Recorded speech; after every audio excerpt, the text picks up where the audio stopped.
welcome to the first episode of A Reader's History of Science Fiction. My name is Alex Howe. I'm a professional astrophysicist working at NASA's Goddard Space Flight Center, studying planets beyond our solar system. I'm also an avid reader and an aspiring science fiction writer. You can find my blog, Science Meets Fiction, along with some of my short stories at sciencemeetsfiction.com, and you can find my podcast right here. You're listening to it. But it should be on Libsyn, SoundCloud, Spotify, YouTube, and probably more by the time you're hearing this. This is Episode 1, What is Science Fiction? I'd like to say that I've been a science fiction fan ever since my dad and I were watching the original run of Star Trek The Next Generation together, but the truth is I don't remember a thing about the original run, except that I thought it had a catchy theme song. I wasn't really old enough to pay attention until Star Trek Voyager Season 5, which would have been late 1998.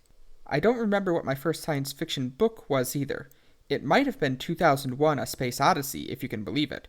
Or it might have been Animorphs. What I do know is that by the time Star Wars Episode 1 came out, I was hooked. Which also reminds me that I had really low standards for movies as a 10-year-old. Since then, I've read and watched a lot of science fiction, old and new, and more recently, after I became a serious writer, I read it in a more organized way. They say that to become a better writer, you need to read a lot. So a while back, I decided I was going to read all the classics of science fiction. I've been doing that off and on for 8 years now, and I'm nearly finished. I just need to read The Time Traveler's Wife, and then I'll be done to my satisfaction, although I'll certainly keep reading other books. But as I neared the end of my list, something strange happened. I wanted to talk about it. Or to be more precise, I wanted to write a series of blog posts about it. But it would have been a pretty long series of long posts, so I thought, hey, this would work better as a podcast. And here we are. Now, I admit I didn't dig very deep in making my reading list. I just Googled list of sci-fi classics and compiled the first page of results together. That's one reason I'm calling this a reader's history. Most people will just read the best-known books, especially from earlier times. And if you look at the lists you'll find online, the best-known books also tend to be highly rated.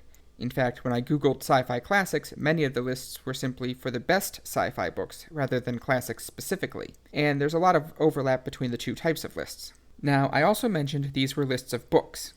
In theory, this podcast is a history of science fiction in general, but as the title suggests, it will be mostly about sci-fi literature, which is another reason I'm calling this a reader's history.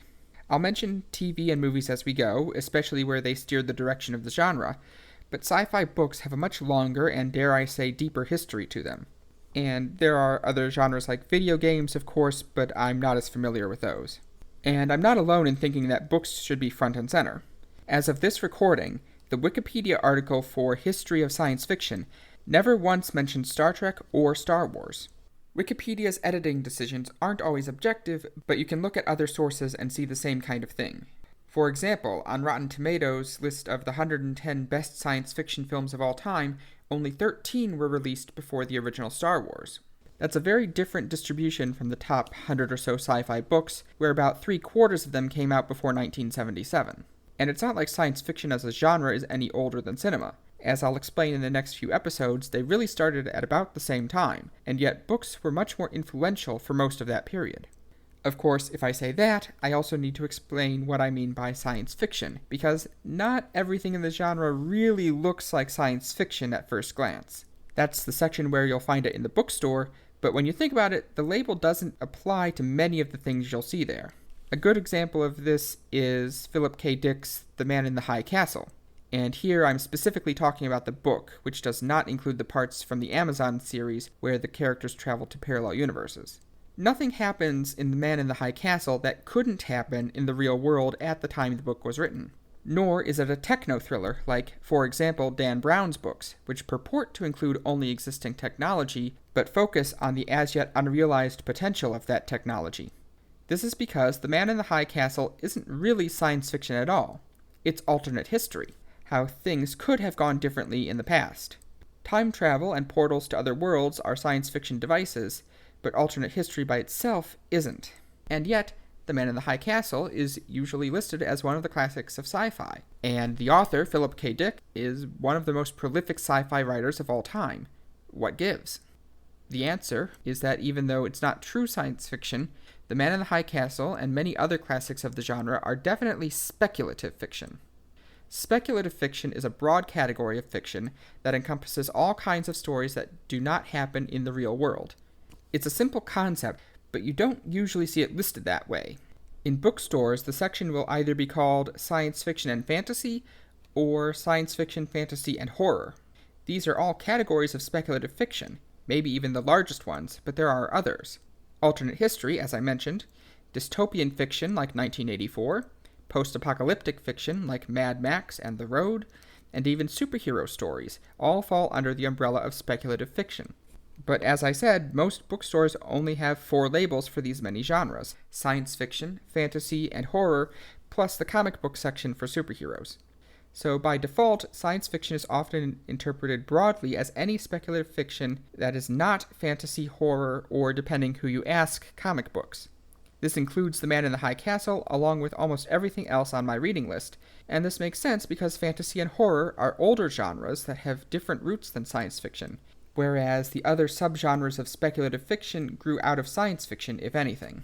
And keep in mind that there can be overlap between these categories. The classic stories Frankenstein and The Call of Cthulhu both qualify as science fiction and horror, because their horror is scientifically based rather than supernaturally based. Likewise, Star Wars is often called science fantasy, because while it's mostly science fiction, it has dressed-up magic at its heart, which is the Force. We won't talk about midi-chlorians. In this podcast, I'll be using this broad definition of science fiction to cover the full scope of the genre, so let's get to it. If we are talking about the history of science fiction, the first question is, naturally, when did science fiction begin? Predictably, there are a range of opinions with no one right answer, and I don't fully agree with the experts on either side. Personally, I consider Frankenstein to be the first science fiction novel. Frankenstein was written in 1818, but I also contend that science fiction didn't really exist as a genre before H.G. Wells created it in the 1890s. And this makes sense because Mary Shelley wasn't trying to write a sci-fi story with Frankenstein. She was writing a ghost story, or at least a horror story. No one had heard of science fiction at the time. People didn't really think in those terms until decades later, and that is how these two seemingly contradictory ideas can coexist. Now, there's a school of thought that traces the origins of science fiction all the way back to the Epic of Gilgamesh, but I believe this is the wrong way to think about it. The Epic of Gilgamesh is an origin for fantasy and myth, and for literature in general, but as I already said, science fiction comes from very different roots than fantasy. Even though they're grouped together now, the influence of fantasy on science fiction in the 1800s was much smaller and mostly secondhand, and I don't think science fiction could exist at all in any meaningful way before the Enlightenment. The second school of thought does take this view of things, but there are still a wide range of opinions there. There are people who put the first sci-fi novel as late as H.G. Wells' The Time Machine in 1895, and some who put it as early as Sir Thomas More's Utopia in 1516. But I believe each of these extremes only understands part of the story. Over the next few episodes, I'm going to explain how science fiction had to be assembled piece by piece over as many as 4 centuries, built up as new ideas emerged about how to incorporate the science of the day into literature. These ideas came from several different genres and a few particularly brilliant minds, each of which made a unique contribution to sci-fi as we know it today.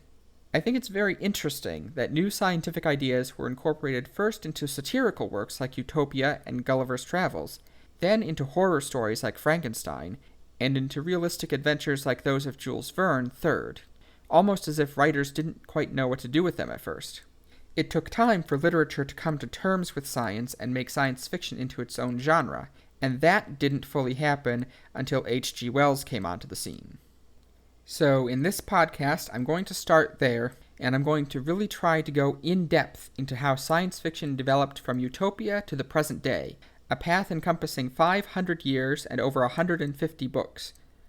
Now, this isn't a scholarly analysis because I'm not a literary scholar, so it probably won't capture all the nuances of the history as it unfolded, but that's one more reason why I'm calling this a reader's history of science fiction. This is the story of what science fiction has become looking back, and how the best-known works fit into it. Now, if you're looking for a review show, this isn't really it. I hope I can give you a good picture of what all these books are about, but in general, I think most of them are pretty good. That's how they became classics after all. However, I will be giving you my top pick for each episode. New episodes will post every 2 weeks, both to take some of the pressure off of me and to give you time to read my book recommendations if you want. There will be spoilers for some of them if you care about such things, but I'll try not to give too many. If you're interested in any of these books, I encourage you to check them out. I will caution that some of these books may be hard to find. Even for the true classics, some of them are out of print. And your local library may have electronic copies for these present times, but electronic or paper, they may only have half of them. Brick and mortar bookstores aren't a whole lot better. Personally, I mostly listen to books on Audible, which has almost all of the titles I'll be mentioning, but there are still a few you can only buy used on Amazon, or maybe in your local used bookstore. Of course, the earliest ones are in the public domain and are publicly available online, but this changes before you get too far into the 20th century. Still, if you really enjoy science fiction, I hope you can put in the effort to find a way to get a hold of them. Happy reading! This has been a Reader's History of Science Fiction. Special thanks to J.P. Burke of the Space Above Us podcast for his advice in entering the world of podcasting. Thanks to my writers group friends, Ben, Greg, and Sam, for their feedback on the script. A Reader's History of Science Fiction is solely produced by me. For full disclosure, it is not affiliated with NASA, and the opinions expressed herein are not necessarily those of NASA or the United States government. You can find this podcast on Libsyn, SoundCloud, Spotify, YouTube, and hopefully a few more places once I get them set up. If I'm missing your favorite platform, leave a comment and I'll see what I can do. Please like and subscribe, or whatever it is you're supposed to do on the platform where you're listening. I don't really understand the marketing stuff, but I would appreciate it. My blog is Science Meets Fiction, which you can find at sciencemeetsfiction.com. Thank you for listening. The next episode will post in 2 weeks when we explore the earliest roots of science fiction in satirical novels.